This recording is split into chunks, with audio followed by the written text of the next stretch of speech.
నమస్తే, this is Sourya. Welcome to our channel. ఈ రోజు మనతో పాటు సీనియర్ జర్నలిస్ట్ దాము బాలాజీ గారు ఉన్నారు. వారితో మాట్లాడు. నమస్తే సార్. నమస్తే అండి. సార్, ఈ మధ్య కాలంలో అంటే మనం ప్రెస్ ఒక జూమ్ మీటింగ్ లో కూడా చూసాము. మ్యాజిస్ట్రేట్ మీటింగ్ అవుతూ ఉంటేనే, కోర్టులో హీరింగ్ అవుతూ ఉంటేనే ఆయన ల్యాప్టాప్ లో చూసుకోకుండా మేడ్ తోని అవును. రాసలీలలు జరుపుతున్నారు అన్నవి. సో ఇప్పుడు రీసెంట్ గాను మళ్ళా ఒక డీజీపీ ఆయన యూనిఫామ్ లో ఉండి ఒక స్త్రీతోని, మహిళ ఆవిడ మరి మేడా లేకపోతే సంథింగ్ ఏంటన్నది తెలియదు. సో తనతోనే అక్కడ ఆయన కాస్త అసభ్యంగా ప్రవర్తించడం, ఇలాంటి వీడియో ఒకటి వైరల్ అవుతుంది. సో ఆయన ఎక్కడి డీజీపీ, అలాగే అది వాస్తవమేనా, ఆయన ఇంకా దాన్ని ఏదో డైవర్ట్ చేసే ప్రయత్నం చేస్తున్నారు అనేది వినిపిస్తుంది. సో ఏంటి సార్ మొత్తం ఇది డీటెయిల్డ్? యా ఈ డీజీపీ రామచంద్రరావు ఆయన వచ్చి present directorate of civil rights enforcement అనే ఒక సంస్థ ఉంది, డిసిఆర్ఈ అంటారు. దానికి డైరెక్టర్గా పనిచేస్తున్నాడు. ఈయన గతంలో మార్చిలో కూడా వైరల్ అయింది ఈయన గురించి. అప్పుడు ఈయన chairman and managing director, state police housing కార్పొరేషన్కి చైర్మన్ గాను ఎండి గాను పనిచేస్తున్నాడు. ఆ టైంలో ఏంటంటే వీళ్ళ పెంపుడు కూతురు ఆమె రన్యారావు, ఆమె కన్నడ యాక్టర్ కూడా. ఆమె దుబాయ్ నుంచి మార్చి 3వ తేదీన, లాస్ట్ ఇయర్ మార్చి 3వ తేదీ దుబాయ్ నుంచి 14.2 కేజెస్ 14 అనుకున్నాం 14 కిలోల గోల్డ్ స్మగ్లింగ్ చేస్తూ దొరికిందనమాట. అది 12,56,00,000 వర్త్.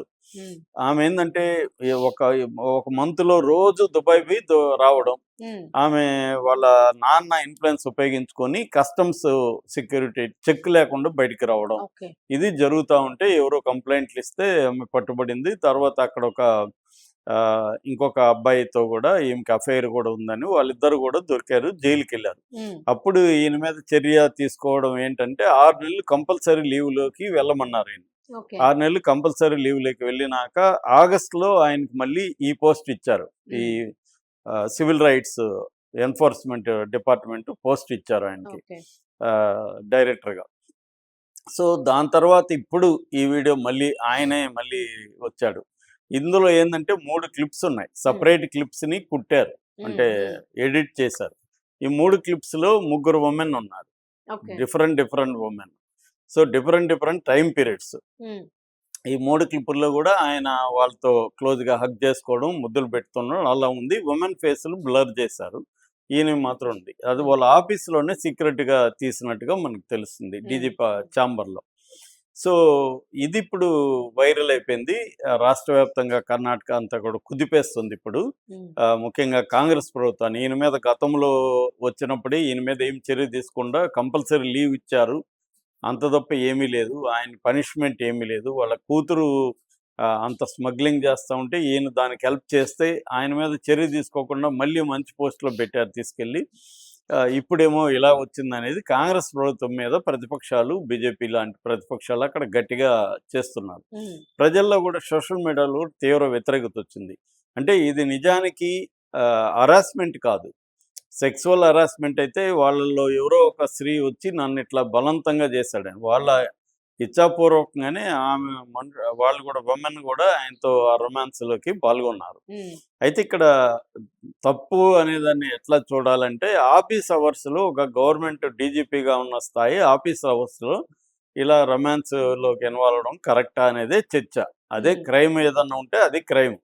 అంత తప్ప ఆయన ఫోర్స్ఫుల్గా ఎవరినో స్త్రీలను అరెస్ట్ చేయడమో, లేకపోతే బ్లాక్మెయిల్ చేసి నువ్వు నాతో ఇలా లేకపోతే నేను నీకు ఈ ఫేవర్ చేయనో, లేకపోతే ఇంకోటో, అట్లాంటివి ఏవి కంప్లైంట్ లేవు.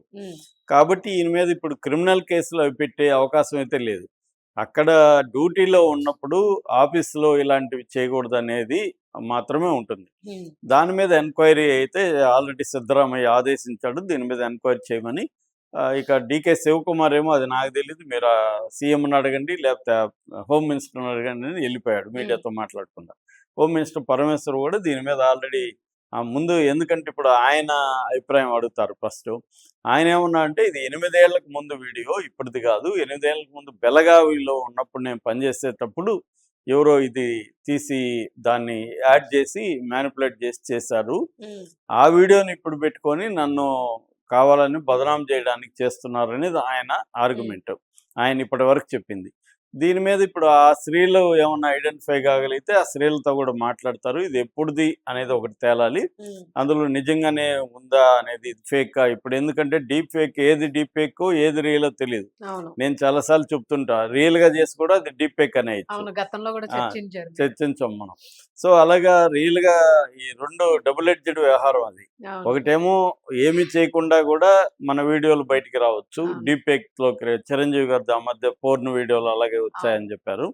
అలాగే చేయొచ్చు. నెంబర్ 1. నెంబర్ 2 ఏంటంటే మనమే చేసి అది వీడియో ఎవరైనా బయట పెట్టినప్పుడు అది నా వీడియో కాదు బాస్, అది ఫేక్ వీడియో, అది డీప్ ఫేక్ చేశారు, ఏఐతో చేశారని కూడా చెప్పేయచ్చు.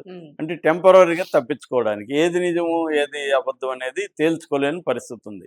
అయితే దీనికి తేల్చచ్చు ఎట్లా అంటే ఫోరెన్సిక్, డీటెయిల్ ఫోరెన్సిక్స్ అంటారు. డీటెయిల్ ఫోరెన్సిక్ దీన్ని తీసుకెళ్తే వాళ్ళు పరీక్షించి ఇది రియలా కాదనేది చెప్పగలరు. వాళ్ళు డీటెయిల్ ఫోరెన్సిక్స్ అయితే చేయగలరు ఈ పని. కాకపోతే వాళ్ళు దానికి టైం తీసుకుంటారు, త్వరగా అవ్వదు. డీటెయిల్ ఫోరెన్సిక్స్ చాలా టైం తీసుకుంటారు. ఇంకా మంది ఫాస్ట్గా ఎవాల్వ్ కాలేదు. డీటెయిల్ ఫోరెన్సిక్స్ అనేది ఇప్పుడు ఇండియాలో ఎవాల్వ్ కావాల్సిన అవసరం ఏర్పడింది. ఎందుకంటే ఇవి ఇంకొన్ని వందల వేలు రాబోతున్నాయి, లక్షలు రాబోతున్నాయి ఇలాంటి వీడియోలు. సో అందులో ఏది ఫేకు ఏది అబద్ధం, ఒకవేళ ఫేక్ అయితే ఎవరు చేశారు ఇవన్నీ పట్టుకోవాలి. అందుకని కొత్త చట్టాలను తీసుకురొస్తుంది. డీప్ ఫేక్ చేసినప్పుడు మెటా డేటాలో ఎవరు చేశారో ఏంటో కూడా సాఫ్ట్వేర్లో ఉండాలి, ప్రొవిజన్ ఉండాలి. అంటే ఎవరు చేశారు ఏంటి అన్నీ కూడా డీటెయిల్స్ ఉండాలి. ఆ డీటెయిల్స్ ఫోరెన్సిక్కి అందుబాటులో ఉండాలి. లేదా వాళ్ళు కనుక్కున్న తర్వాత ఫలాని ప్లాట్ఫామ్స్లో, ఫర్ ఎగ్జాంపుల్ గ్రోక్లో చేశారనుకో, గ్రోక్ బాధ్యత వహించాలి. అంటే ఆ పర్సన్స్ డీటెయిల్స్ అన్నీ పోలీసులకు ఇవ్వాలి గ్రోక్. అటువంటి ఒక చట్టాలను ఇప్పుడు తీసుకొస్తున్నారు. అవి ఆల్రెడీ యూరోప్లో, అమెరికాలో ఈ చట్టాలు చేశారు అన్నమాట. అప్పుడు ఏమవుతుందంటే ప్రతి ఒక్కరికి ఒక భయం ఉంటుంది, నేను ఈ వీడియో చేస్తే ఈజీగా దొరికేస్తాను. ఇప్పుడు ఏంటంటే దొరకననే ఒక ధైర్యంతోనే చేస్తున్నారు. సో అప్పుడు అలాగా ఉంటే చేయొచ్చు అనమాట. అంటే ఎప్పుడైనా కూడా టెక్నాలజీ లాకి ఫ్రాడ్కి ఉన్న తేడా ఏమంటే, ఫ్రాడ్స్టర్స్ లా కంటే కూడా అడ్వాన్స్డ్గా ఉంటారు టెక్నాలజీలో కూడా. సో ఇప్పుడు టెర్రరిస్టులు ఉన్నారు, వాళ్ళ దగ్గర అడ్వాన్స్డ్ వెపన్స్, అడ్వాన్స్డ్ టెక్నాలజీ ఉంటుంది. దానికి అనుగుణంగా స్టేట్ అంటే గవర్నమెంట్స్ కూడా టెక్నాలజీలో అవ్వాలి. దానికి బడ్జెట్లు, వ్యవహారం ఇవన్నీ ఉంటాయి, స్కిల్ ట్రైనింగ్ ఇవన్నీ కావాలి. అది మనలాంటి దేశాలకు చాలా కష్టమైన విషయం. ఎందుకంటే మనకు బేసిక్ పోలీసింగే ఇంకా ఎవాల్వ్ కాల. మళ్ళీ ఇప్పుడు సైబర్ సెల్ పెట్టాలి, ప్రతి పోలీస్ స్టేషన్లో సైబర్ సెల్ ఎక్కడ పెట్టాలి, దానికి మళ్ళీ బడ్జెట్ ఏంటి, ఇవన్నీ ప్రాబ్లమేటిక్. యాక్చువల్గా బిఎన్ఎస్ ప్రకారం ప్రతి పోలీస్ స్టేషన్లో కూడా ఒక సైబర్ సెల్ పెట్టాలనేది బిఎన్ఎస్ చట్టంలో ఉంది. కాకపోతే 5 ఏళ్ళు టైం పెట్టుకున్నారు వాళ్ళు. సో ఆల్రెడీ 2 ఏళ్ళు అయింది. ఇప్పుడు ఇప్పటి వరకు ఏమి ఎవాల్వ్ కాల. 5 ఏళ్ళు అంటే అది 20 ఏళ్ళు పడుతుంది, ఈ లోపల ఇంకా ఎక్కువ అయిపోతాయి. సో ఇది మేజర్ ప్రాబ్లం అన్నమాట. అయితే ఇక్కడ ఇంకొక ఇష్యూ ఏంటంటే, ఆఫీసు మామూలుగా పోర్నులో ఒక జానర్ ఏంటంటే ఆఫీస్ పోర్న్ అని ఆ లిస్ట్లో ఉంటుంది. ఆఫీస్ పోర్న్ అని అంటే ఆఫీసులో ఈ రొమాన్స్ అనేది కొత్త విషయం ఏం కాదు. ఇప్పుడు ఇది బయటకు వచ్చింది కాబట్టి చర్చిస్తున్నాం. చాలా ఆఫీసుల్లో చాలా మంది ఆఫీసులోనే వాళ్ళ క్యాబిన్లో సపరేట్గా ఒక బెడ్ సెటప్ కూడా పెట్టుకుంటారు. అది చాలా మంది చేస్తారు. అది రెండోది, స్త్రీలు కూడా ఏంటంటే ఆఫీసులో బాసులతో క్లోజ్గా ఉండడానికి ట్రై చేస్తాం. కాంపిటీషన్ ఉంటుంది మహిళా ఎంప్లాయీస్లో కూడా. సో మనం బాస్తో క్లోజ్గా ఉన్నామంటే మనకు బెనిఫిట్స్ అన్నీ బాగుంటాయని స్త్రీలు కూడా కొంత సెడ్యూస్ చేసే అవకాశం ఉంది.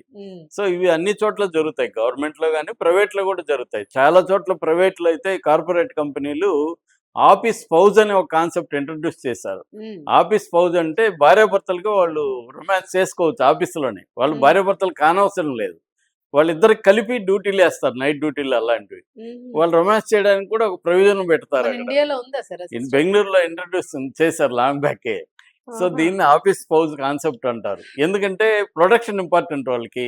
సో ఈ రొమాన్స్ మీరు ఎక్కడ పోయి గొడవలు పడి ఎందుకు, ఇక్కడే చేసుకోండి, వేస్ట్ అవుతుంది, పని చేస్తూ ఇది కూడా కానిచ్చుకోండి, మాకు పని ఇంపార్టెంట్ అన్నట్టుగా చాలా కార్పొరేషన్స్ చేశారు అనమాట.